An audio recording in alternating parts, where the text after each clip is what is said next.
Questions israélo-palestiniennes, clés de compréhension, un programme d'information pour mieux connaître et comprendre la situation au Proche-Orient.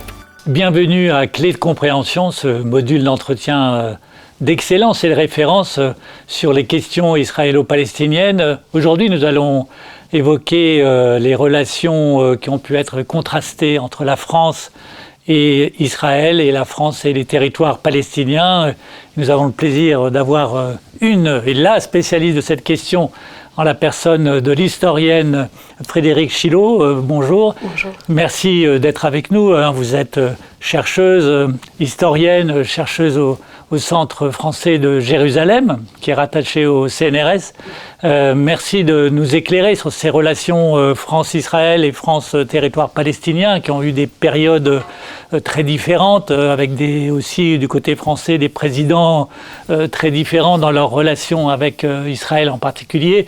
Mais dès le début de la création de l'État d'Israël, 1948, quelle était la position de la France? On a dit qu'il y avait eu une hésitation en 1947 quant à la position française sur la résolution des Nations Unies pour la création d'État d'Israël.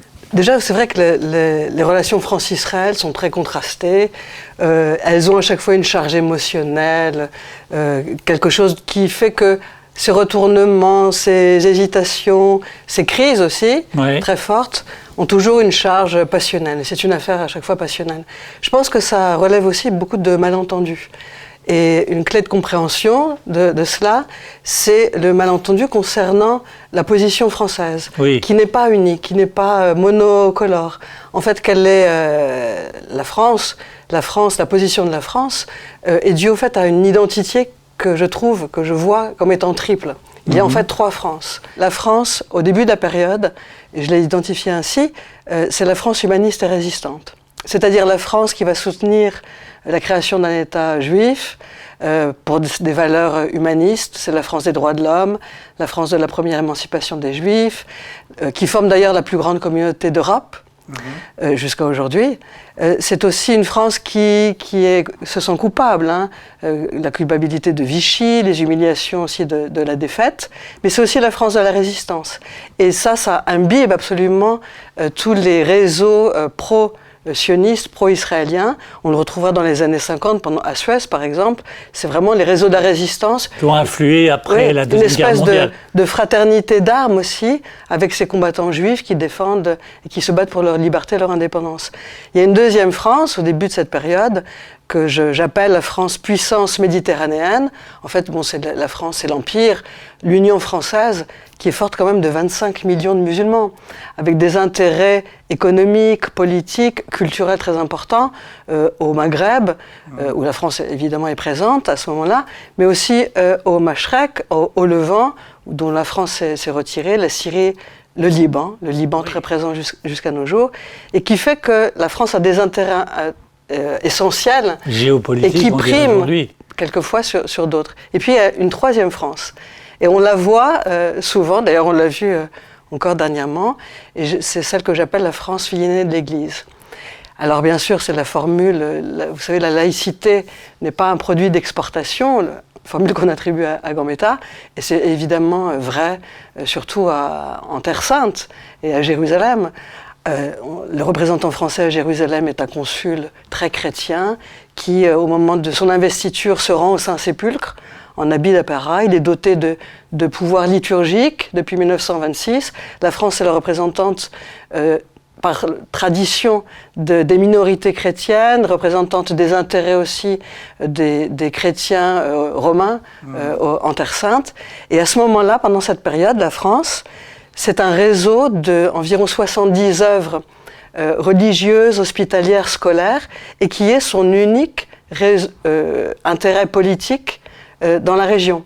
Parce que la Palestine mandataire échappe totalement à l'influence française. Elle est sous influence britannique. Alors il faut jouer avec 3 France-là, ces 3 France-là. Jusqu'à nos jours. Néanmoins, sans vous contredire, parce que c'est très éclairant d'avoir cette pluralité de courants, sinon de pensée, en tout cas de sensibilité, la République syncrétise différentes choses pour avoir des institutions. Et notamment, sous la 4e République, quand l'État d'Israël est créé, quelle fut la position française officielle, on va dire, avant et pendant la création de l'État d'Israël? La France, déjà, c'est très important, la France et la voix de la France porte à chaque fois, à chaque étape de la création de l'État d'Israël. Le plan de partage, 29 novembre 1947, les Français ont demandé à ce que le vote soit différé. Il aurait dû venir 24 heures plus tôt. La France, en vertu de sa position à la fois France humaniste, résistante, mais aussi à la tête d'un empire avec des intérêts musulmans, demande à ce qu'il y ait une conciliation et qu'un compromis soit trouvé. Les Arabes ne trouvent pas de compromis. Finalement, il y a le vote qui a lieu le lendemain, le 29. Aux Nations Unies. Et la France cherche à trouver une solution de compromis. De fait de ces 3 dimensions, cela nous engage et cela nous oblige à un compromis. Mais souvent, ce compromis se dilue sous une position de neutralité et jusqu'au dernier moment, la France s'abstient. Et elle entraîne avec elle un grand nombre de nations qui s'abstiennent et qui pourraient faire échouer le vote du plan de partage. Et au dernier moment, sous pression américaine, la France décide de voter pour. Et c'est absolument incroyable si on regarde les images à l'Assemblée générale de l'ONU et on arrive au vote de la France. Et là, c'est un tonnerre d'applaudissements. Le président de séance, chose rare, est obligé d'arrêter le vote parce que l'on sait, à partir du moment où la France vote en faveur du plan de partage, que les choses sont faites et elle entraîne avec elle. Elle entraîne la décision finalement. Elle entraîne après la décision, des hésitations. Et tous les abstentionnistes finalement décident aussi de voter pour. Néanmoins, 14 mai 1948, la France ne reconnaît pas Israël.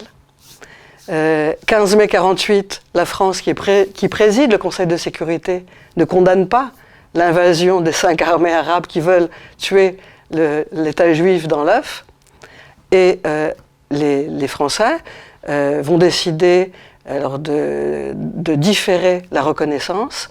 Alors c'est intéressant parce que il y a eu entre-temps énormément de choses dans les relations France-Israël et oui, qui ont porté, évoquer. Par exemple, l'affaire de l'Exodus.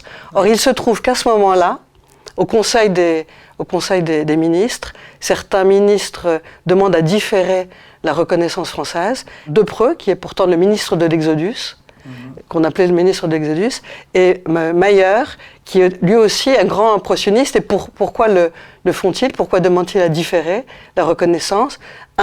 Parce qu'ils craignent des répercussions dans le monde arabe, donc c'est la puissance méditerranéenne qui joue, et 2, parce qu'ils souhaitent une protection des lieux saints.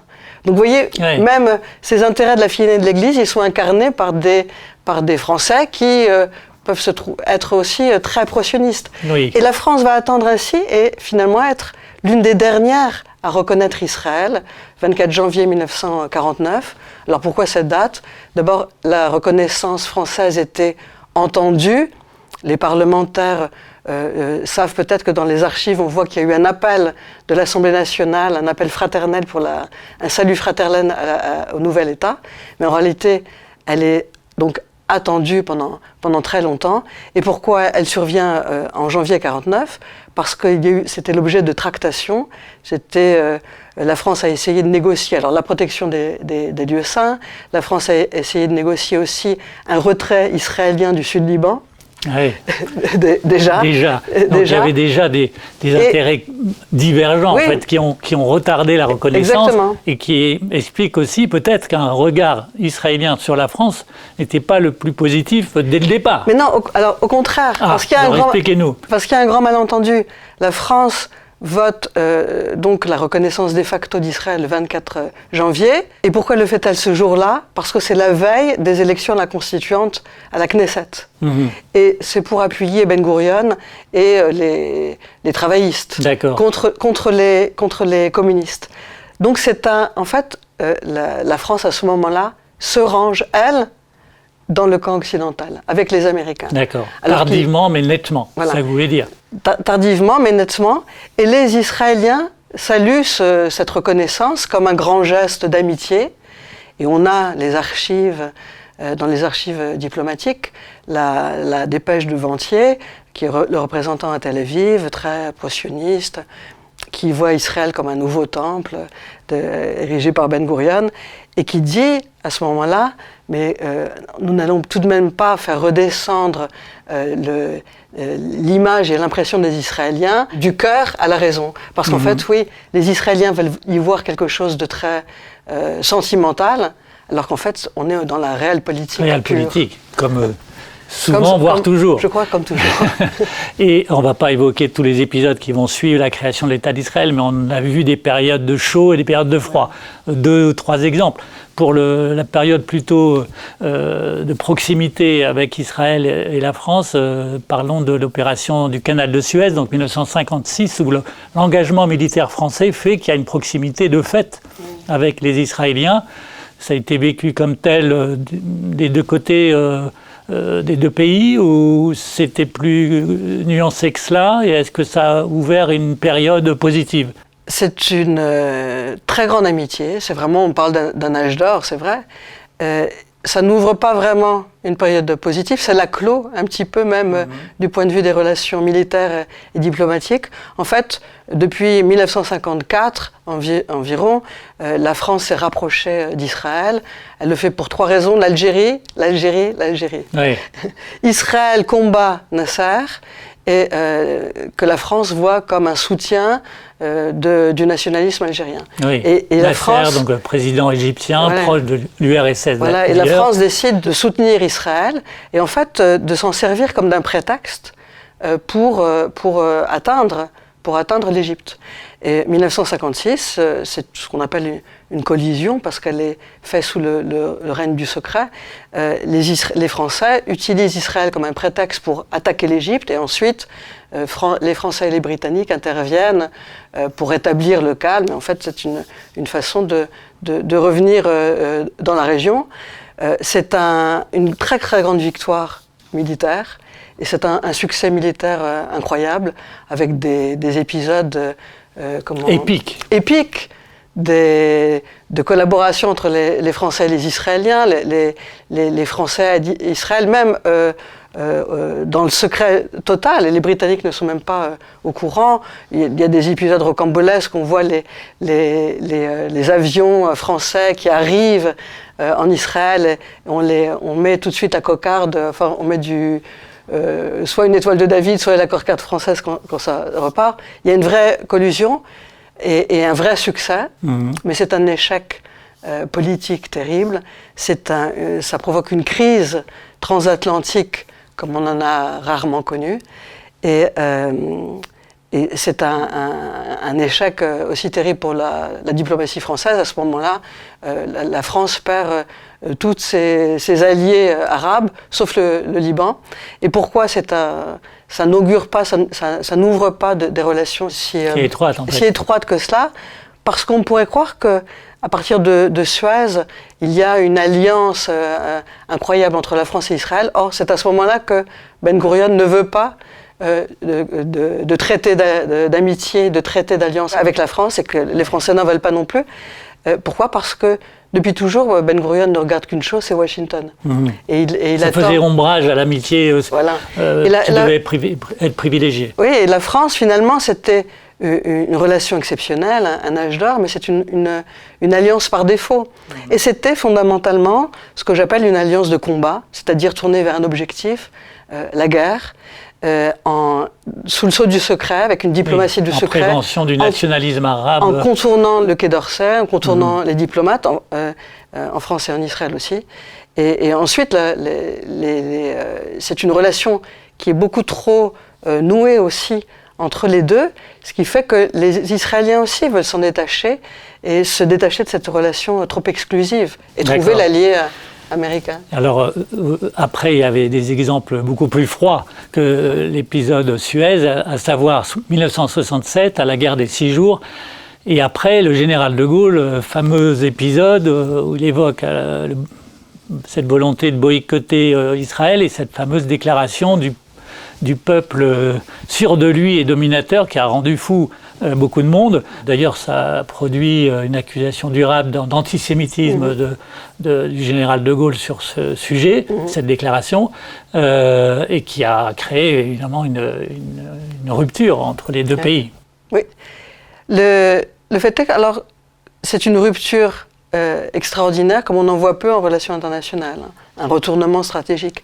Mais dès son arrivée au pouvoir, dès son retour au pouvoir, en 58-59, de Gaulle décide de délier ces liens trop intimes entre les militaires. Il veut aussi assainir les relations, il le fait au nom de la grandeur de la France, de l'indépendance de la France.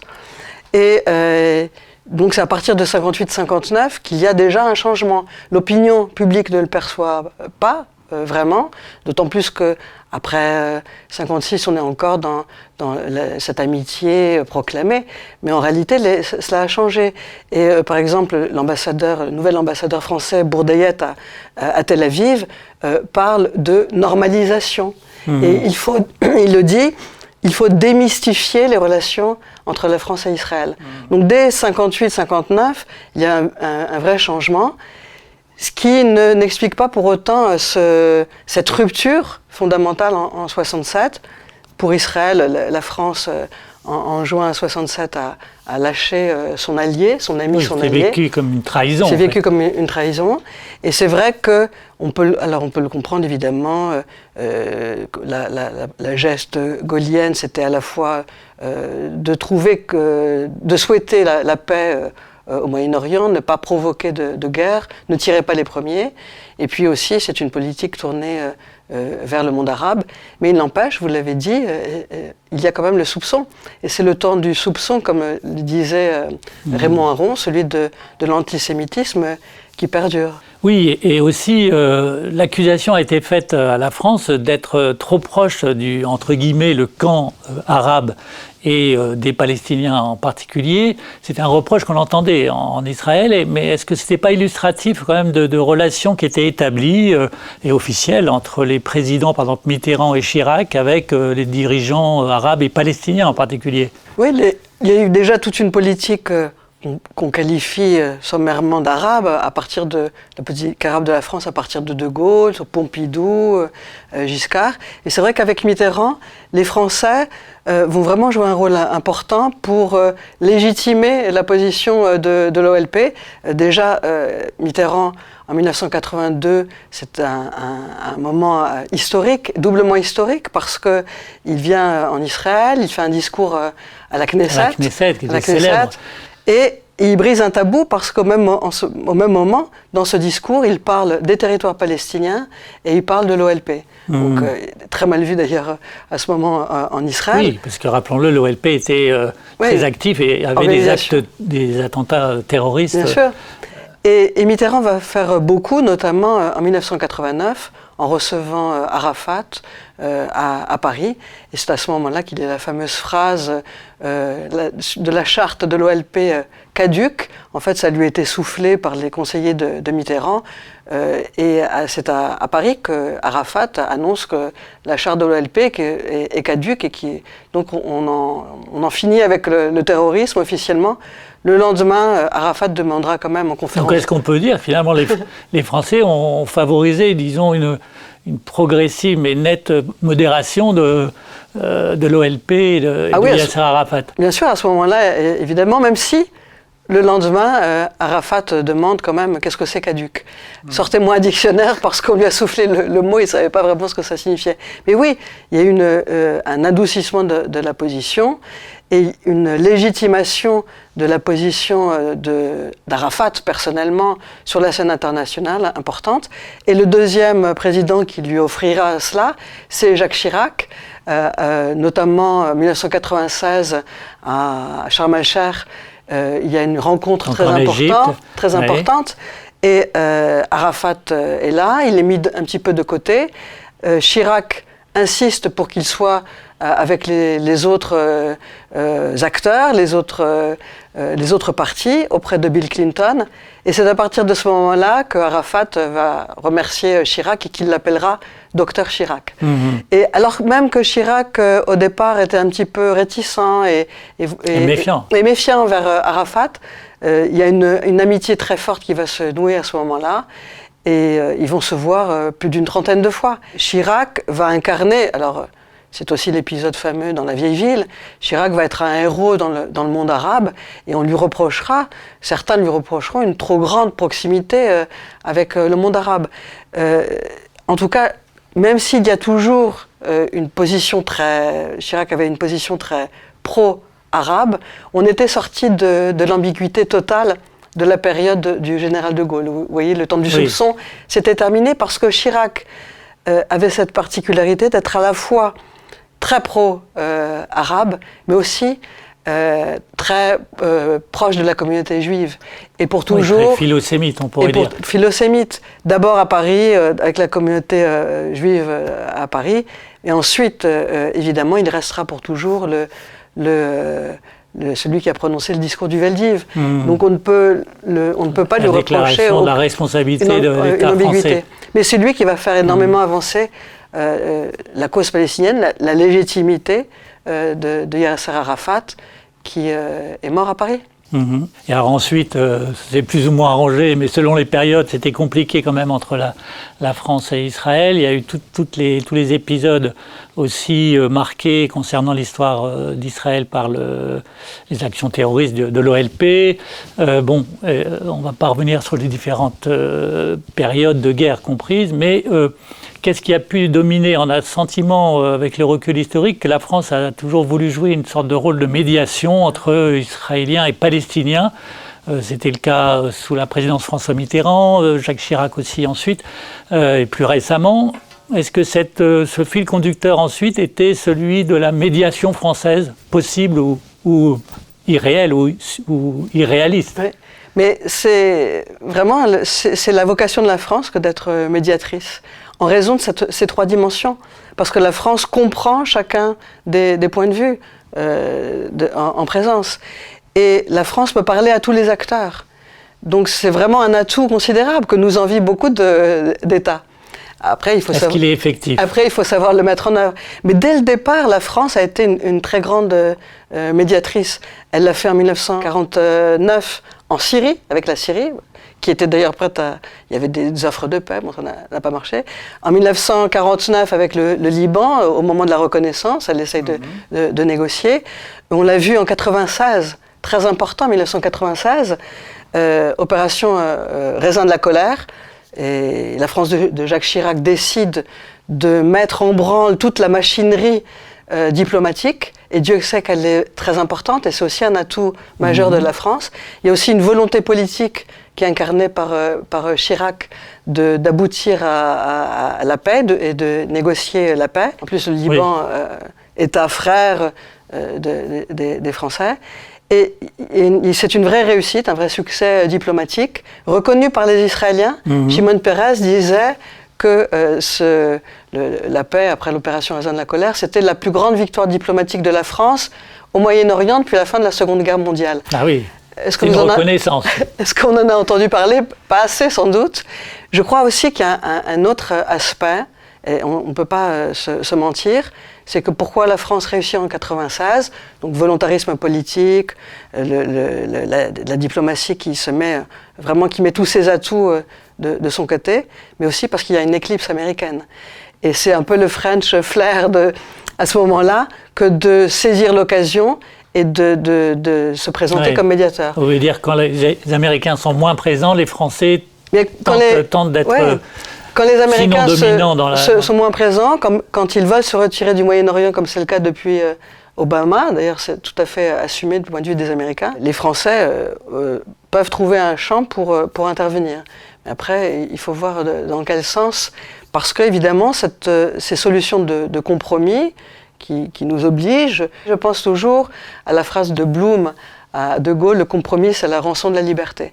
Et c'est vrai de trouver une solution en plus au conflit, c'est essentiel.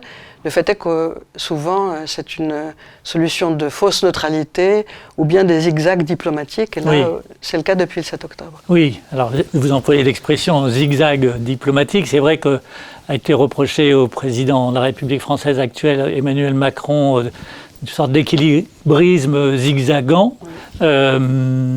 D'ailleurs, on lui a reproché aussi de ne pas totalement comprendre l'ampleur du 7 octobre par sa violence, des massacres, et puis le traumatisme qui a été provoqué par le 7 octobre dans la population israélienne. Cette incompréhension ou ce déphasage peut-il perdurer ou va-t-il perdurer dans une période trouble et compliquée? On voit bien l'après-trêve est en question.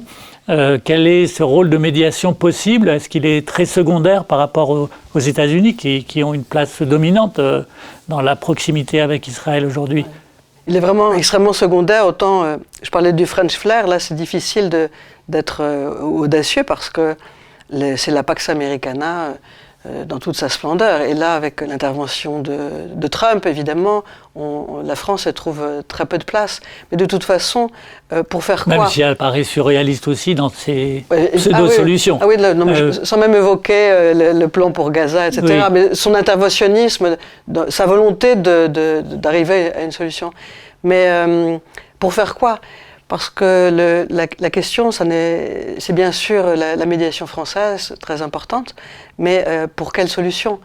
La diplomatie française, quelquefois, a tendance à rester sur de vieux paradigmes, et dont elle n'est pas sortie depuis 1967. Alors que vous pensez à quoi? Sur les frontières, sur la résolution de 142, sur laquelle pourtant même Mitterrand était revenu, il y avait une interprétation plus large, sur Jérusalem, la reconnaissance de Jérusalem comme capitale d'Israël. Il y a plein de sujets sur lesquels les Français sont en retard. En retard d'une évolution, vous voulez dire? Oui. Sachant qu'il y a un point peut-être qui peut être français, celui-là, ou européen, c'est celui des discussions avec les pays arabes de la région, dits pays arabes modérés, du Golfe en particulier, pour une solution de gouvernance post-Hamas à Gaza. Et donc là, il y a peut-être un point de convergence avec les options françaises et européennes pour contribuer, c'était un point d'interrogation, à une solution qui serait pacifique dans les relations d'une gouvernance palestinienne de Gaza, ou palestinienne ou internationale de Gaza, en respect de la sécurité de l'État d'Israël. Oui, et même qui pourrait aussi s'enchasser dans un grand plan, peut-être du wishful thinking, mais dans un grand plan avec la création d'un État palestinien, sous quelle gouvernance c'est à voir, en tout cas une proposition de création d'un État palestinien qui, ce plan lui-même s'enchasserait dans un autre grand plan qui serait celui d'un élargissement des accords d'Abraham à l'Arabie Saoudite et peut-être à d'autres États du Golfe. Et si l'Arabie Saoudite s'intègre et si l'Arabie Saoudite effectivement va vers une forme de normalisation avec Israël, ensuite c'est toute la Oumma évidemment qui serait portée à reconnaître Israël. Ça c'est un grand plan trumpien, mais qui intègre aussi l'idée de la solution à deux États, parce qu'on sait que les Saoudiens... C'est une condition préalable présentée comme telle par l'Arabie Saoudite en particulier. Surtout depuis le 7 octobre, encore plus depuis le 7 octobre, ils le souhaitent. Donc, à la fois un grand plan régional, et pour les Israéliens, c'est une chance aussi.